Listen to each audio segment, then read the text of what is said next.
All right, so to assemble our chicken stock, we've already deboned our chicken. We have our bones. We're going to start here with mirepoix. So the mirepoix is basically your vegetables that you put in your stock.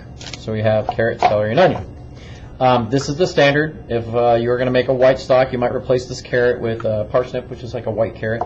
And somebody asked me earlier, can you put other stuff in it? Sure, you can put garlic in there, you can put mushrooms in there, you could do all kinds of other vegetables. This is just the standard. So if the chef says, I need some mirepoix for my stock, you would do this. Now remember, our ratio is 2 to 1 to 1. So 2 parts onion to 1 part celery, 1 part carrot, by weight in relation to that stock. Okay. Now, I usually find that with one whole chicken, you can go with like one kind of small to medium onion, a stalk of celery, and a carrot, and you're going to be pretty close to that ratio for your mirepoix. You could weigh it, and it's probably going to be a little bit off in one direction or another, but it's not going to hurt it to have a little more. Now I have washed everything already.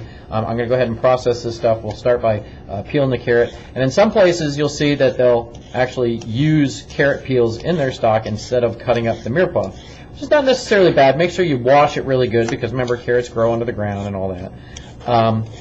You're going to get better flavor out of a whole carrot, but the economics of that situation dictate that sometimes you're just using your scrap to make your stock. Okay, and then I take the ends off just like that. There's that.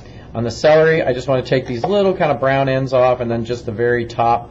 And again, sometimes you'll see chefs will use like the leaves in the top, and that's okay. The leaves are a little bit more bitter, but they certainly have some great celery flavor.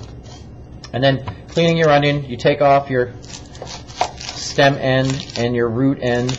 And again, with these, sometimes you'll see, and I wouldn't use this part of it because it's got some sand in it, but this certainly can be used in stock, right? Because look, it's just onion. It's just that core part of the onion. It won't hurt anything. Be careful about this papery skin, though. This stuff is really bitter. Okay, so you don't want to use that. You can use the peels, you can use the tops, and if it's a little bit of the skin, that's not so bad, but keep in mind that it's pretty bitter stuff. So like that would be okay. I'd take that little part off. I might use that in there. And then when I peeled this, I would kind of cut it in half like this and just kind of pull away that outer layer of the onion. Okay? And again, I don't want to use that paper in my stock. Even if I am just using scraps, I probably still wouldn't even use that paper, because it's really like a bitter flavor. Okay? So all of our stuff is cleaned. And again, you could use some of that stuff in the stock, some of these peels, some of those ends, but for our purposes today, we're not going to do that. Okay? Wrap everything up.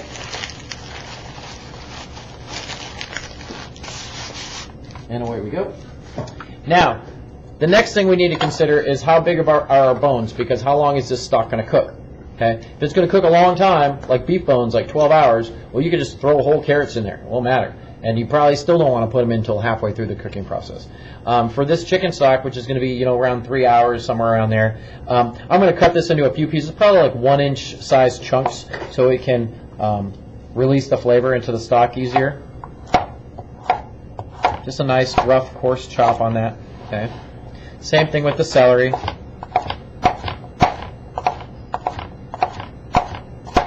Okay. And then with our onion. And the onion, you just take it and cut it in like 3 or 4 pieces, and then just kind of split it in half like that.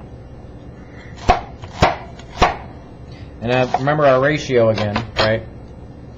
So if you look at this and you think, oh, 2 to 1 to 1, that's a pretty good representation of that ratio, right? So you have about 2 parts of onions to 1 part celery and 1 part carrot. It works out pretty well like that, okay? So we're going to take our pot, okay, right here, and we're going to add our mirepoix. Okay. We're going to put our bones in there too. I'm just going to do my bouquet garni first, so that I don't have to make contact with those bones and wash my hands and clean my gloves just yet. So that's our starter for the stock. Okay. Now, our aromatics.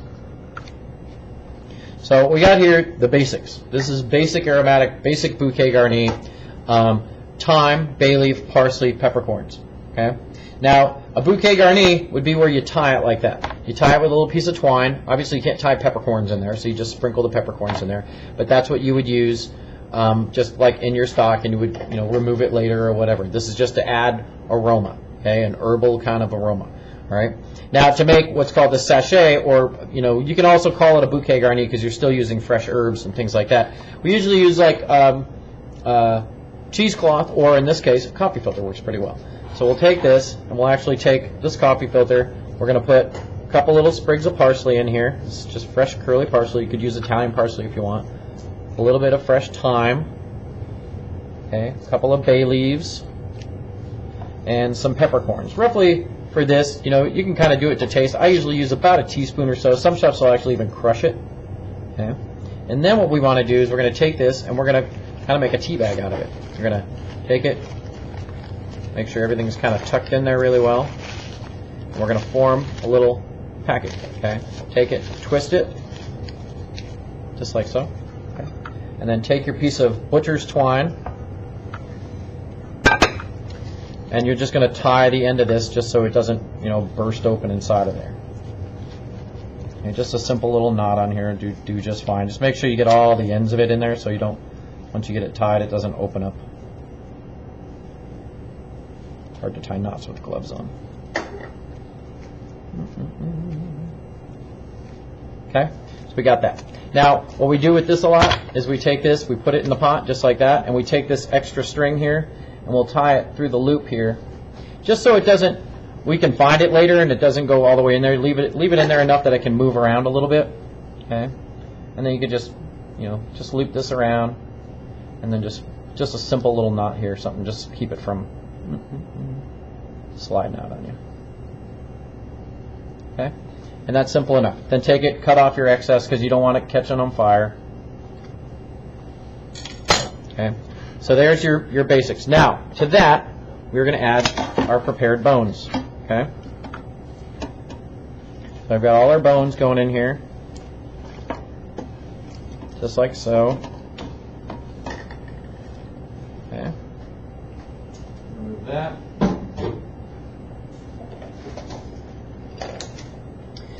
And the last thing, of course, is water. We always want to use cold water, never hot water. Hot water comes from the water heater, so we don't necessarily need to use that. So we use cold water, and remember your ratio. So you had 50% bones to 100% water. So if you had 2 pounds of bones, you'd need 4 pounds of water. The easier way to do this, and it's pretty consistent, is whatever bones you have in there, if you fill the water about an inch above the level of the bones, you're going to be about right to extract the right amount of flavor.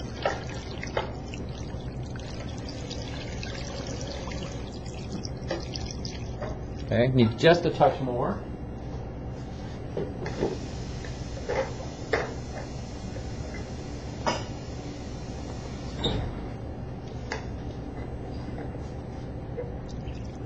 Okay, we want it about an inch above the level of the bones.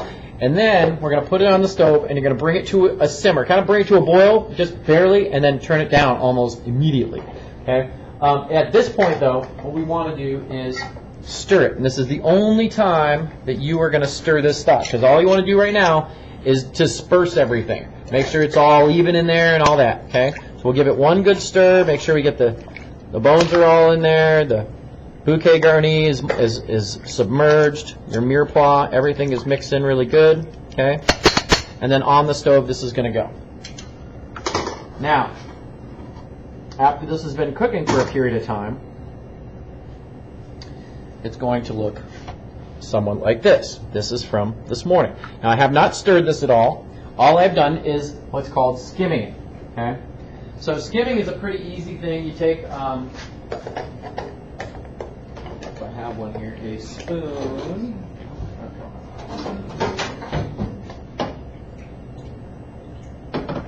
You take a spoon, solid spoon, and then all you want to do is like any little bits and like scum that rises to the surface, you're just going to gently kind of skim that away. You can skim away some of the fat also if you don't want all that fat in there, and you just put it in a little side bowl kind of like this I was skimming over. The reason for doing that is you want a nice clear stock at the end, and this is going to give you a really nice and clear stock. So if you looked at it, and I just take a spoonful here, kind of hold it up to that, you'll see that that's really nice and clear right now. So that's kind of what we were going for. Okay, it's got a little while yet to cook. Okay, this has been about 2 hours or so. It's got maybe another hour. Now, another thing that we can do after this, we strain everything out, is we can actually cook it down and make it a stronger stock, which is kind of what we're going to end up doing with this for our certification purposes. So that's what you need to do. Make sure, don't boil the stock just one time, and then just turn it down low just so it barely is bubbling, because that's where we want it. We want it to simmer. And then once that liquid gets about a ½ inch below the level of the bones, you've probably cooked it down enough that it's extracted all the flavor, and you're good to go.